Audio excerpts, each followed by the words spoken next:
자, 다음은 두 번째, 콘크리트 부실 시공 원인과 방지 대책과 관련된 내용들을 살펴보도록 하겠습니다. 자, 서론입니다. 자, 콘크리트는 성질이 다른 재료의 결합체로서 균열 및 표면 결함 등으로 강도라든가 내구성, 수밀성 저하로 콘크리트 공사가 부실 시공되는 원인이 되면서, 자, 우리 부실 시공 원인은 설계적인 측면과 시공적인 측면과 배합상, 관리상의 요인 등이 있고, 자, 콘크리트의 부실은 구조물의 붕괴로 이어지기 때문에 설계에서부터 시공에 이르기까지 건설 기술인들이 모두 참여해서 팀에 의한 우리가 부실 시공을 방지를 해야 되겠다. 그래서 양질의 시공을 해야 되겠다라는 거죠. 자, 부실 시공의 원인은, 자, 설계적인 원인부터 살펴보도록 하겠습니다. 설계 경험의 미숙으로, 자, 우리가 반드시 조인트를 설치하지 않아서 안정성과 경제성을 무시한 설계다. 우리가 이질재와 이질재가 만나는 곳은 익스펜션 조인트를 쓴다라든가, 자, 교량 같은 공사 같은 경우는 장스판이 나왔을 때는 한 번에 탓을 할 수가 없기 때문에 딜레이드 조인트를 갖다 설치를 해야 되잖아요. 슬립 조인트라든가 뭐 컨스트럭션 조인트라든가 이런 내용들을 여러분들이 좀 기억을 하시는 게 좋다. 자, 두 번째, 각종 조인트의 이해 부족으로 균열이 발생한다는 거. 자, 세 번째, 내력벽의 병량. 자, 병량에 대해서는 제가 뒤에서 세부적으로 대책에서 설명을 드리도록 하겠습니다. 병량이라고 하는 것은, 자, 우리가 내력벽의 합계를 실면적으로 나눴었을 때 기본적으로 15cm per 제곱미터 이상이 나와야 됩니다. 그게 나오지 않았을 때는 건물이 붕괴가 됩니다. 자, 그럼 기둥 및 보등의 전담 보강등 설치를 이해하는데 부족을 해서. 그럼 무슨 말이냐? 자, 우리가 이렇게 해서, 자, 창문을 갖다 설치를, 이렇게 개구부를 뚫잖아요? 그러면 여기가 45도로 크랙이 간단 말이에요. 그래서 이런 부분에 대해서는 전담 보강근을 이렇게 넣어줘야 돼요. 전담 보강근을 넣지 않았다. 크랙이 가서 결국에는 크랙이 발생하게 되면 결국엔 중부가 가서는 건물이 붕괴가 되겠죠. 자, 플랫 슬래브의 이해가 부족을 해서. 그래서 우리가 삼풍백화점이라든가 강주 학동 같은 경우도 플랫 슬래브를 이해를 못했기 때문에 건물이 붕괴가 되죠. 플랫 슬래브라고 하는 것은 보가 없기 때문에 신경을 써가지고 설계를 해야 됩니다. 이 부분에 대해서는 뒤에서 제가 자세히 설명을 드리도록 하겠습니다. 자, 다섯 번째, 부동치마 요소 검토 미비. 자, 부동치마의 원인도 뒤에 살펴보도록 하겠습니다. 자, 다음은 재료적인 원인입니다. 골재 강도가 부족하거나 풍화된 시멘트를 사용하거나 해사를 사용했었을 때 재료적인 원인에 따라서 부실 시공이 발생을 합니다. 자, 다음은 배합 불량. 자, 포진 배합 설계 순서에 따른 철저한 품질 관리 이행의 미비로 인해서 물시멘트비가 과다하거나 슬램프치가 과다하거나 공사 부실 시공을 유래를 하죠. 그러면 우리가 현장에 나갔었을 때 배합 설계표를 보게 되면은 그 현장이 어떻게 돌아가는지를 금방 알 수가 있어요. 이 대책도 뒤에서 살펴볼 겁니다. 그래서 우리가 배합 설계 순서는 공설, 전표, 뭐 그런 순서가 있잖아요. 어떤 분쟁이 일어났다. 그러면은 설계 도서를 검토하는 순서가 공설, 전표, 산승, 강감 이런 식으로 설명을 하거든요. 공사 시방서가 우선이잖아요. 마찬가지로 배합 설계도 순서가 있죠. 설배, 시, 물슬, 굴잔, 단시현. 알아두시면은 공사를 많이 해보신 분이고, 제가 얘기하는 거를 못 알아들으시면은 이제 항상 실무를 더 하시는 분이야 되고, 예? 설배, 시, 물슬, 굴잔, 단시현은 설계 기준 강도를 결정하고, 배합 강도를 결정하고, 시멘트 강도를 결정하고, 물시멘트비를 결정하고, 슬럼프 값을 결정하고, 굵은 골재 치수를 결정하고, 잔골재율, 단위수량, 그 다음에 시방배, 현장 배합 순서잖아요. 뒤에서 말씀드리도록 하겠습니다. 자, 다음은 시공 불량 관련 내용입니다. 초기 양생이 미흡합니다. 그러면 초기 양생 미흡은 동절기 때는 5메가파스칼 이상 나와야 되고, 서중기 때는 수분 양생을 해야 되잖아요. 자, 그 다음에 레미콘 품질 시험 미실시. 세 번째, 타설 속도가 빠르거나 너무 높게 타설된 경우. 네 번째, 운반거리가 먼 경우, 재료 분리가 발생하는 경우, 다짐 불성실, 청소 불량과 관련된 부실 시공이 있습니다. 자, 다음은 거푸집 및 철근백은 원인에 따라서 피복 두께 미흡 확보예요.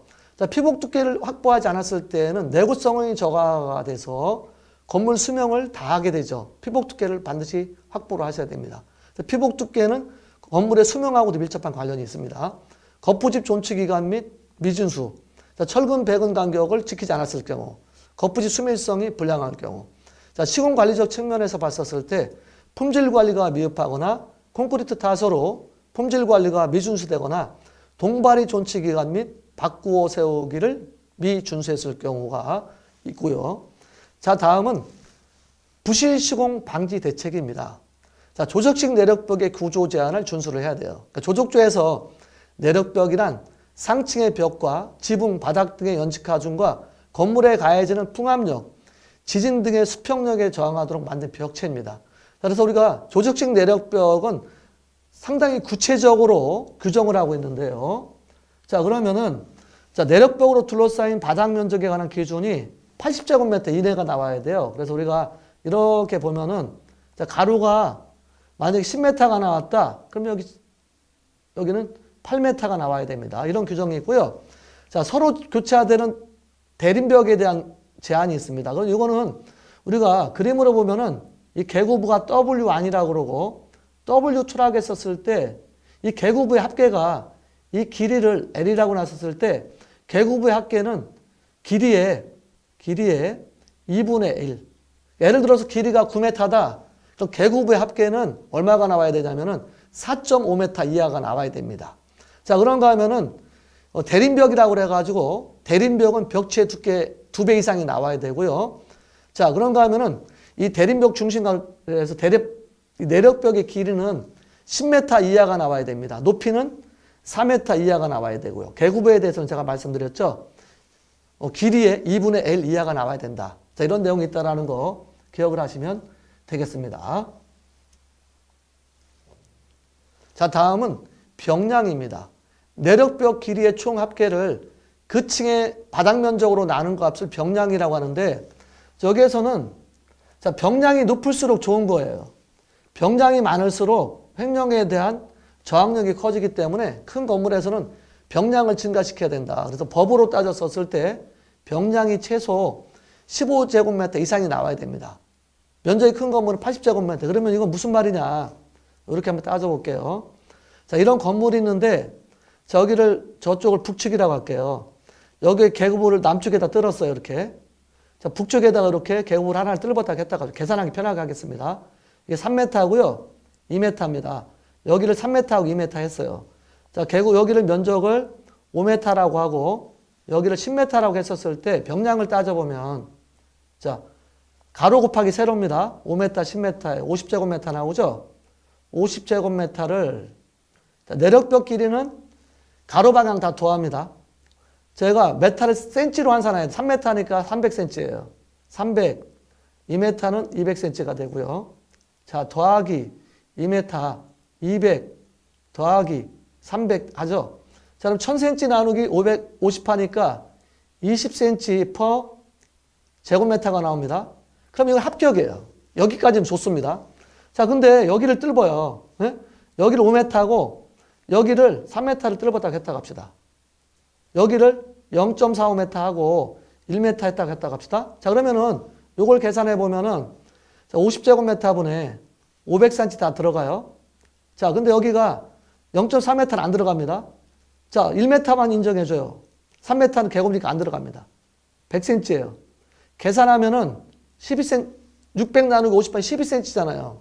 15cm 이하가 나오니 건물이 확 돌아갑니다. 돌아가면서 건물이 짧은 쪽으로 확 넘어가요. 그래서 항상 우리가 개구부를 아무데나 막 뜯는 게 아니에요. 그러니까 삼풍백화점도 그렇고 학동도 그렇고 이런 거를 검토를 잘못했기 때문에 건물이 넘어가는 거예요.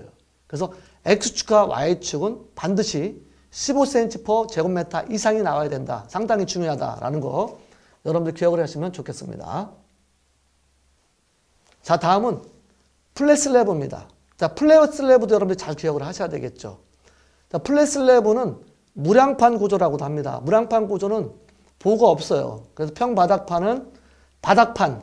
자, 이것도 그림으로 보면은 이렇게 되어 있어요. 바닥판이 있고 보가 없는 대신에 드롭 판넬이 있고 주두가 있고 기둥으로 구성이 됩니다. 이렇게. 요거는 45도 이상이 나와야 돼요. 그러니까 바닥판의 두께는 최소한 이 두께가 15cm 이상 나와야 되고요. 기둥 단면 사각형 또는 원형으로 하고 기둥 한 변의 너비가 보통 원형은 지름이 기둥 간격의 20분의 1 이상, 축 높이의 15분의 1 이상, 30cm. 이 중에서 가장 큰 값을 써야 됩니다. 그럼 무슨 말이냐? 자, 이렇게 층고를 여기를 4.5m로 했다고 합시다. 4.5m라고 하고 기둥과 기둥 사이 간격을 스판을 7m로 했어요. 이랬었을 때 여기다가 대입을 한번 해보겠습니다. 기둥 간격이 7m니까 20분의 700이에요. 그럼 얼마 나오느냐? 35cm 나옵니다. 측 높이. 자, 측 높이가 15분의 h입니다. 450 하니까 30cm 나오죠. 자, 30cm 이상. 이 중에서 가장 큰 값. 35cm를 요걸 원형으로 했었을 때 35cm 이상이 나와야 된다는 얘기예요. 이거를 지키지 않으면 결국은 건물은 부실속이 돼가지고 무너지죠. 그러면 어떻게 될까요? 자, 우리가 플랫슬랩은 상관이 없는데 만약에 플랫 플레이트를 썼다. 그러면은 얘가 요거는 15cm 이상이고 2분의 t니까 7.5cm를 써야 되는데 이게 너무 넓어요. 그럼 이게 뚫고 지나갑니다. 이런 걸 뭐라고 하냐면은 펀칭 쉐어링이라고 그러죠. 그래서 결국은 산풍배까지 그래서 붕괴가 된 거예요. 그래서 우리가 이런 내용을 잘 지켜야 되겠다. 그러니까 주도는 45도씨 이상으로 확대해서 깔때기 모양으로 만든다는 거. 받침판 평두께 두께 2분의 1 이상. 요거 말하는 거죠. 슬라브 두께 2분의 t니까 얼마 이상 나와야 돼요? 15를 2로 나눠서 7.5cm 이상 나와야 됩니다. 자, 다음은 시공시 유의사항입니다. 기둥은 5에서 7m 정렬식 배치를 해야 되고요. 주열대와 주간대로 구분한다. 그래서 자, 주열대와 주간대로 나눠보면은 이렇게 그림 있잖아요. 그러면은 기둥 있는 부분 이렇게 배치를 합니다. 배치를 해서 여기는 보로 보면서 이거를 주열대라고 그래요. 여기는 철근은 주간대에 비해서 자, 상부근은 여기 나와 있죠. 하부근은 1.6배를 넣어야 되고 이 주간대에 비해서 상부근은 1.75배. 철근을 여기를 많이 넣어야 된다는 얘기죠. 다른 데에 비해서. 그러니까 철근 배근 방식은 2방향, 3방향, 4방향 원형식이 있는데 가장 많이 사용되는 것은 2방향과 4방향을 많이 쓴다. 그래서 철근은 뭐예요? 이렇게 해서 가로근과 세로근을 넣으면 2방향이 되겠고 4방향은 가로근을 이렇게 넣는 거예요. 그래서 2방향과 4방향을 가장 많이 쓴다. 자, 이런 내용들이 있다라는 거 기본적으로 기억을 하시면 되겠습니다. 자, 다음은 현장 여건에 맞는 설계도서를 작성한다. 엄밀한 사전조사에 따른 설계도면을 작성을 하셔야 되고요. 경제적 시공법에 맞는 설계도면, 현장 기술인간 사전협의 후 도면 작성을 하셔야 되고, 자, 설계 시공 감리를 철저하게 해야 된다. 형식적인 감리에서 탈피해야 된다. 자, 감리의 목적은 뭐예요? 검토, 확인, 지도를 잘하는 거예요. 그러니까 시공사보다는 앞서가야 되겠죠. 검토, 확인, 지도를 잘 하셔야 되고, 자, 적정 설계, 감리비가 보장이 돼야 되겠다라는 겁니다. 자, 적정 철근량을 확보를 하셔서 최소 단면 이상 확보하셔야 되고, 최소 철근비 이상 철근량 배근 설계, 정확한 적재 하중과 고정 하중 등 하중을 고려한 설계를 하셔야 되고요. 자, 다음은 현장 주변 여건 설계를 반영하셔서 기후, 기온, 습도라든가 지하수의 산염류 화학작용, 바닷가 주변의 염해작용 확용, 내진 설계 검토, 부동치마 요소를 검토를 잘 하셔야 되겠습니다. 자, 부동치마의 원인은 10가지가 있는데 집안이 연약층에 걸쳐 있을 때, 경사지에 걸쳐 있을 때, 낭떠러지에 접근했었을 때, 이진지층에 지하에 구멍이 생겼었을 때, 지하 수위가 변동되거나 건물이 중축을 할 때, 일부 지정, 이질 지정, 매운 땅 흙막이 하나만 설명을 해보도록 하겠습니다.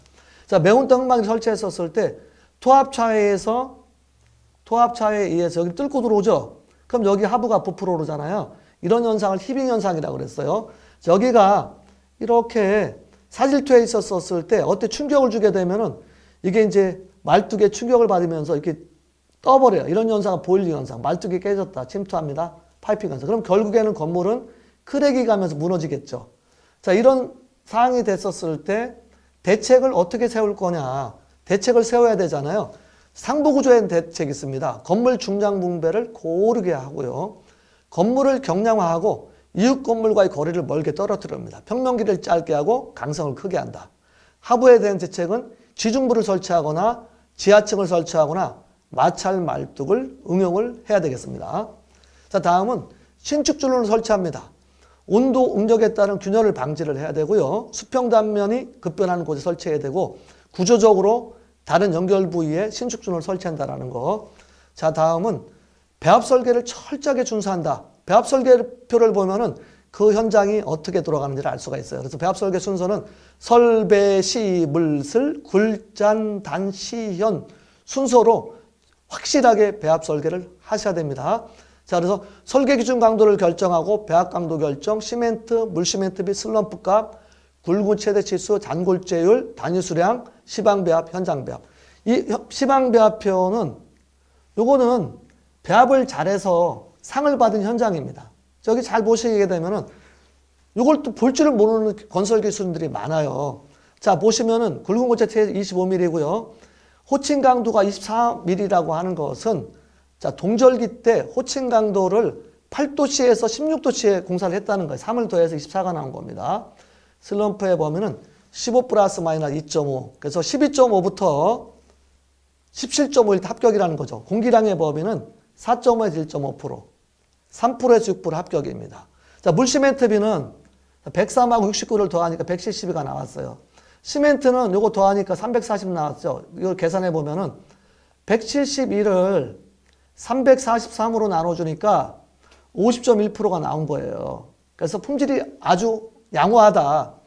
자, SA라고 하는 건 장골재를 말하는 거죠. 품질의 상태가 50%가 나오면 좋은 거죠. 물하고 모래, 자갈과 모래비를 따져보니까 자, 여기 S라는 건 모래잖아요.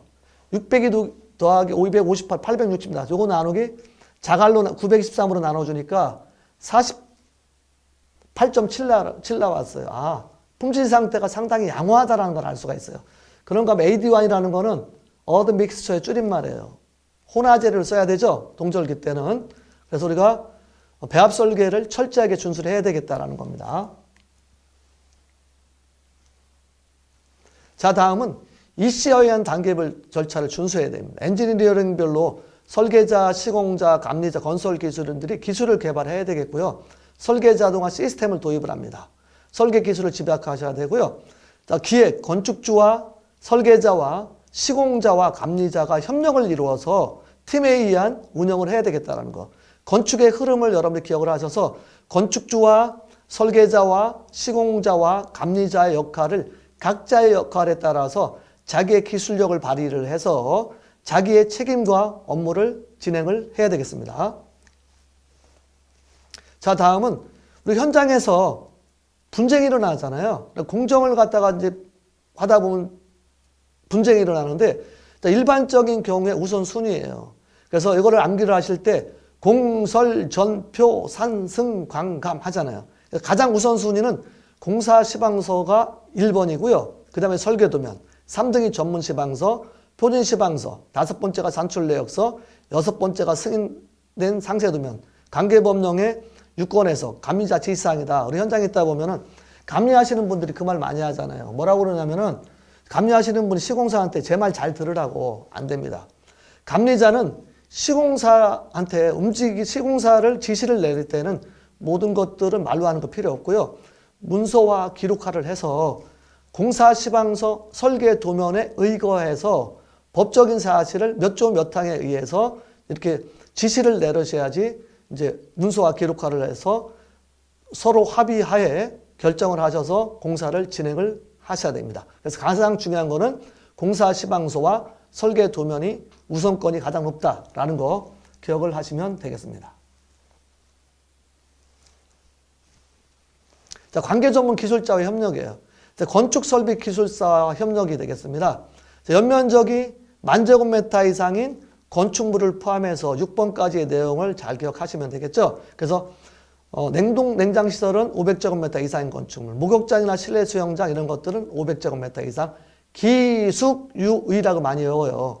기숙사, 숙박시설, 유소시설, 의료시설은 2,000제곱미터, 어변판, 업무시설, 연구소, 판매시설은 3,000제곱미터 이상, 문화 및 집회시설을 포함해서 1만 제곱미터 이상일 때는 관계 전문 기술자, 즉 기계 공조 냉동 기계 기술사 협력을 받아야 돼요. 여기에는 없지만 토목 관계 기술사한테는 옹벽의 높이가 5m 이상, 굴착 깊이가 10m 이상일 때는 토목 관계 기술사의 협력을 받으셔야 되고요. 건축 기술사, 다중형 건축물, 준다중형 건축물, 6층 이상 건축물, 필로티로서 3층 이상 건축물일 때는 구조관계 기술사 협력을 받아야 됩니다. 자, 다음은 3장에서는 콘크리트 내구성 저하 원인과 향상 방안에 대해서 학습을 해보도록 하겠습니다. 내구성 저하 원인에는 중성화라든가 알칼리성이라든가 염해라든가 건조 수축이라든가 이런 내용들이 있습니다. 자, 다음은 개요입니다. 콘크리트 내구성은 구조물의 성능 저하와 외력에 대해서 저항하면서 기능적, 역학적 성능을 보유하는 콘크리트 구조체의 수명입니다. 내구성을 저하시키는 원인에는 중성화, 염해, 알칼리 골재 반응, 동기연륜의 건조 수축, 화해, 기계적 작용 등이 있습니다. 자, 콘크리트 중성화입니다. 콘크리트 중성화라고 하는 것은 공기 중에 이산화탄소와 산성비로 콘크리트의 수산화칼슘이 산탄칼슘으로 변화하면서 알칼리성을 잃어버리고 중성 성질로 바뀌는 현상이다. 자, 이것도 그림으로 한번 보시면, 자, 이렇게 여러분들이 중고등학교 때 한번 생각해 보세요. 폐화농도라는 거 들어보셨죠? 이렇게 되는데 폐화농도가 0부터 7번, 14번까지가 있어요. 자, 0번부터 7번까지를 산성이라고 그러고 7번부터 14번까지를 알칼리성이라고 합니다. 자, 7번으로 옮겨가는 거예요. 알칼리성이 7번으로 옮겨가는 거. 이런 것들을 뭐라고 하냐면 중성이라고 합니다. 중성. 그래서 철근은 산성이고 콘크리트는 알칼리성인데 알칼리성을 잃어버린다. 중성화되는 거는 내구성이 저하된다. 그래서 우리가 공식으로 따질 때는 X는 7.2 T제곱이라는 걸 써요. 피복 두께를 2cm로 했었을 때 7.2 곱하기 2 곱하기 2를 하게 되면은 건물의 내구 연한이 한 28.8년 정도 나옵니다. 이렇게 나오면 한 30년 정도 가는 거예요. 안전율을 고려해서 1.5로 나눠주게 되면은 20년 정도가 나옵니다. 그래서 우리가 건물을 신축하고 나서 20년이 지나게 되게 되면은 리모델링을 하게 돼 있잖아요. 원리를 보게 되면은 수산화칼슘이 이산화탄소하고 화학 반응을 일으키게 되면은 탄산칼슘이 나옵니다. 탄산칼슘이 가루가 나오니까 중성화가 되는 것이죠.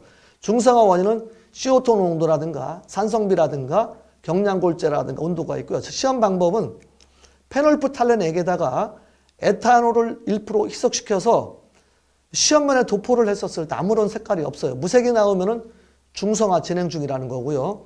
적색이 나오면 양호한 상태입니다. 자, 콘크리트 중성화에 의한 철근 부식 과정을 그림으로 보시면 돼요. 자, 여기 그림에서 보는 것처럼 CO2와 H2O가 화학 반응을 일으키게 되면 여기에 이제 진동이 가겠죠. 그럼 결국에는 이 부동태막이 파괴가 되면서 최적이 2.5까지 팽창되면 이 철근 콘크리트 균열에 가면 뚝 떨어져 나가는 거예요. 그러니까 중성화라고 하는 것은 좋지 않다. 산성은 산성으로서의 역할을 하셔야 되고 철근으로서의 역할이 있어야 되고 콘크리트는 콘크리트로서의 역할을 해야 된다라는 겁니다. 자, 다음은 염해입니다.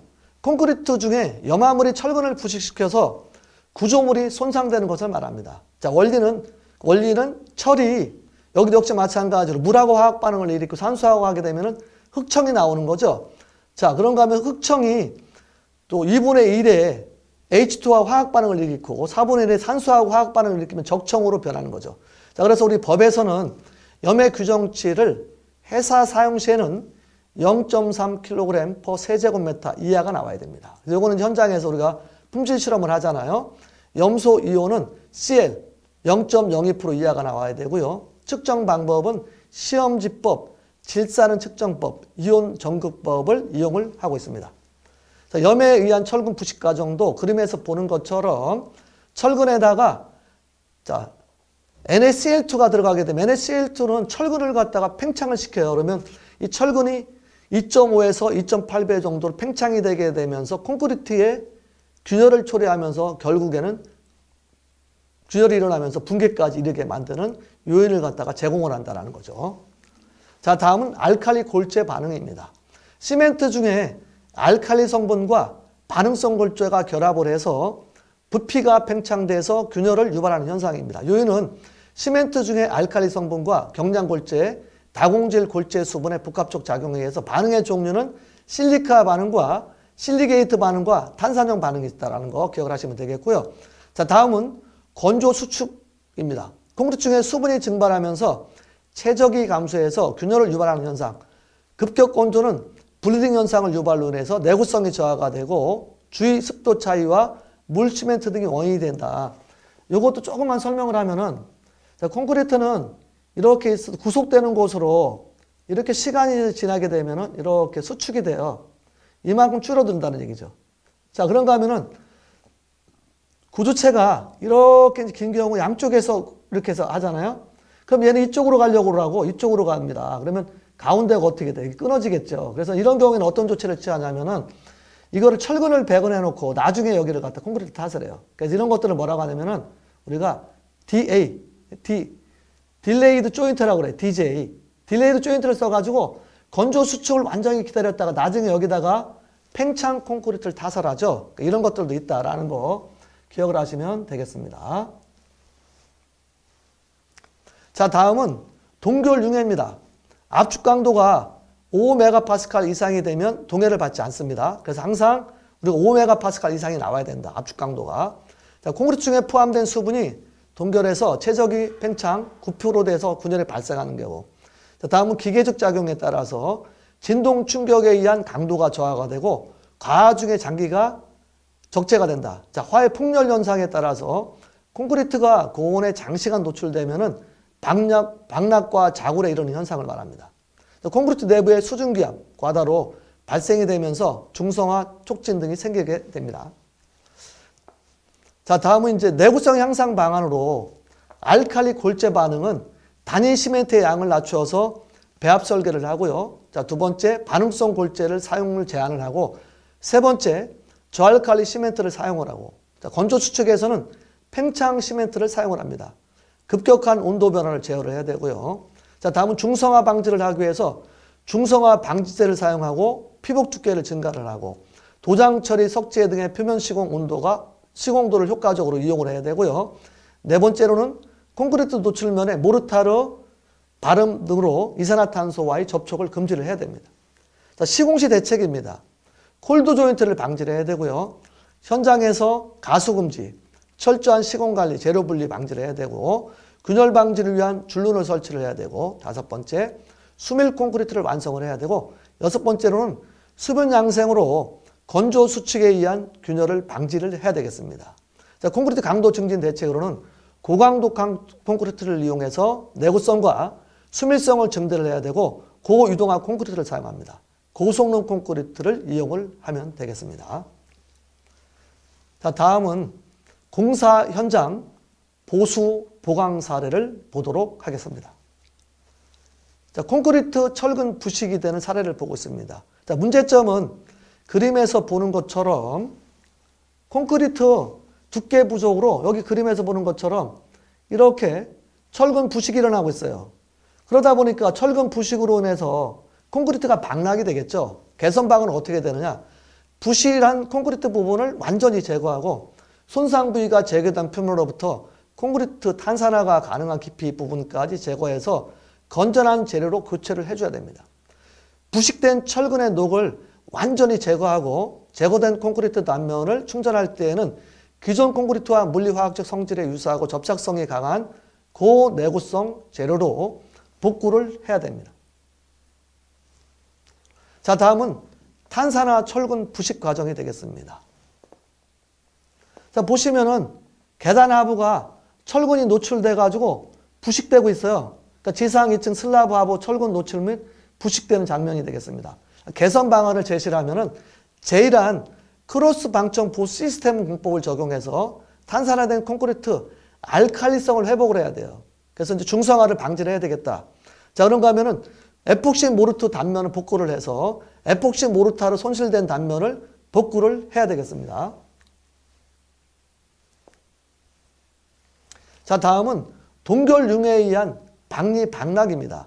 자, 동결 융해가 되면은 이제 콘크리트가 팽창이 되면서 박리 박락이 이루어지겠죠. 자, 그러면 개선 방안은 철근이 부식되어 있는 부분을 충분히 처리할 수 있을 정도로 콘크리트를 떼어내고 부식된 부분을 제거해서 철근에 방청 처리를 하고 프라이머를 도포한 후에 폴리머 시멘트 모르터로 에폭시 수지 모르터 등을 재료로 복구를 하면 되겠습니다. 자, 다음은 철근 콘크리트 재료가 분리된 경우입니다.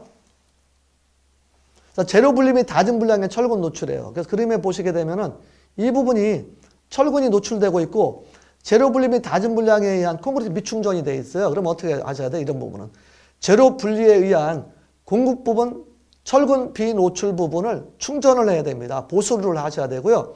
재료 분리에 의한 공동 블로우홀 및 철분 노출 부분에 대해서 충전을 해서 보수를 해야 됩니다. 자, 캔틸레버가 처지고 있어요.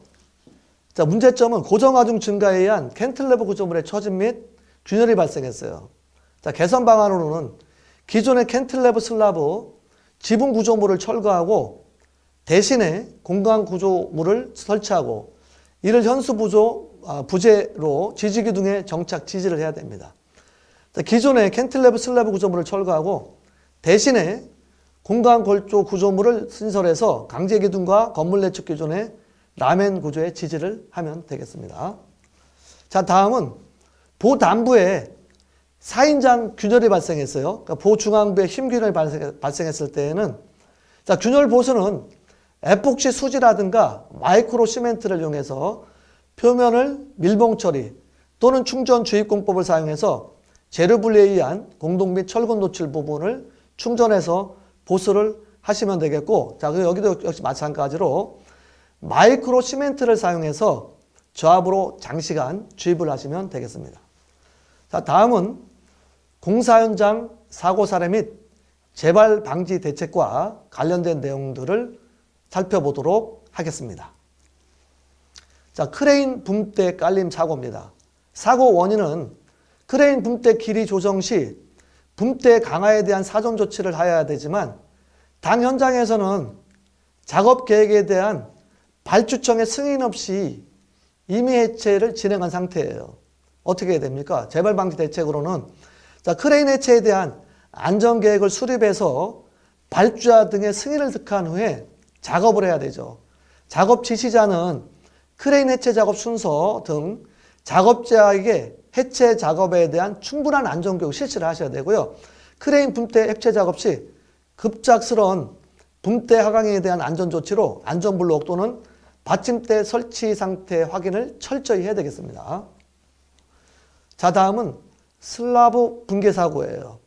슬라브 하부에 철골빈 양당부를 벽체 철근에 용접해서 철골빔이 충분한 지지력을 확보하지 못한 상태입니다. 그럼 결국은 슬라브 하중을 지지하는 철골빔을 2개의 자재로 용접하였지만 용접 불량으로 철골빔이 파단된 상태예요. 그래서 우리가 용접을 할 때는 반드시 자격을 취득하고 있는 용접공이 용접을 하셔야 돼요. 그래서 재발 방지 대책으로는 용접에 의한 자재 이용 시 용접 불량이 발생하지 않도록 품질 확보를 해야 된다. 그래서 우리가 용접을 할 때에는 용접 착수 전 작업 중 작업 후로 철저하게 용접 상태를 품질을 확보를 하셔야 됩니다. 슬라브 형성을 위한 철골빔은 설계 및 시공 등을 고려해서 적정한 형식과 재료를 선택해야 되겠습니다. 자, 다음은 자재 낙하 사고예요. 자, 사고 원인을 보시면은 자재 양중 작업 시 줄거리 작업 미흡에 의한 편심이 발생했어요. 양쪽에 균형을 잡도록 잘 잡으셔야 됩니다. 자, 타워 크레인 자재 양중 시 하부 작업 범위 내 작업자 통제 미실시입니다. 타워 크레인 줄거리 작업 시작 전에 해당 장비에 줄거리 용구 및 슬링 등은 승인된 달가구를 사용하고 줄거리 방식의 안정성에 대해서 수시로 점검을 실시하셔야 되고요. 타워 크레인 작업 시에는 반드시 장비 유도자를 배치해서 해당 장비의 작업 반경 내에 하부의 작업자를 통제를 해야 됩니다. 자, 동발이 붕괴 사고입니다. 자, 사고 원인은 층고가 5m 이상임에도 연직 및 수평 하중에 대해서 별도의 구조 해석을 수행함에 따라서 동발이 구조재의 내하력 산정이 부실된 경우예요. 재발 방지 대책으로는 거푸집 동발에 대해서 안정성 검토는 실제 자골 길이를 고려해서 작은 수직 하중과 수평 하중 및 콘크리트 측압과 풍하중, 편심 하중 등에 대한 검토를 실시를 해야 됩니다.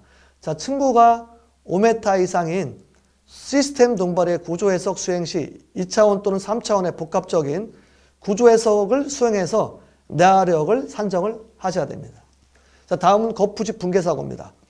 옹벽 거푸집 구조안정성 검토 시 뽐타이의 고정과 관련한 뽐타이 재원 정착, 깊이, 수직 수평, 간격 등에 대한 상세 검토가 누락된 상태입니다. 자, 목재 토르판에 고정한 매립형 뽐타이의 정착부가 목재에 체결돼서 타설 중인 콘크리트 츠갑에 저항하지 못하고 뽐타이가 인발되면서 거푸집이 붕괴된 것으로 추정이 됩니다. 자, 재발 방지 대책으로는 거푸집 설계 시 뽐타이 등의 정착력 확보를 위한 상세 구조를 포함하도록 시공 시 이를 준수하고 타설 속도 준수 및 특정 부위 집중 타설 금지 및 기준을 준수를 해야 되겠습니다. 자, 다음은 PC 걷어 붕괴 사고 사례입니다. 사고 원인은 슬래브를 형성하기 위한 철근 배건 작업 중에 주철근의 간섭으로 PC 걷어 고정을 위한 전도 방지형 철근의 절단, 자, 그 다음 PC 걷어와 가로부의 결합부의 갭 콘크리트 미타설 및 무수축 모르타르 미주입에 따른 지지력이 미확보된 상태입니다. 자, 재발 방지 대책으로는 램프 공사 시 편심이 발생하고 안정성 확보가 어려운 곡소운 구간 등은 RC 공법을 적용하는 것이 유리하면서 PC 공법 적용 시에는 조립 공사에 필요한 전도 방지용 철근 등의 시공이 철저하게 이루어져야 되겠고요. 자, 전도 방지용 철근은 타 공정과 간섭이 최소화되도록 설계하고 간섭 발생이나 공정상 너트 해체가 필요한 경우 설계 도서 및 시공 현장의 주의사항의 표기 및 안내가 필요합니다. 자, 다음은 절토면 붕괴 사고입니다.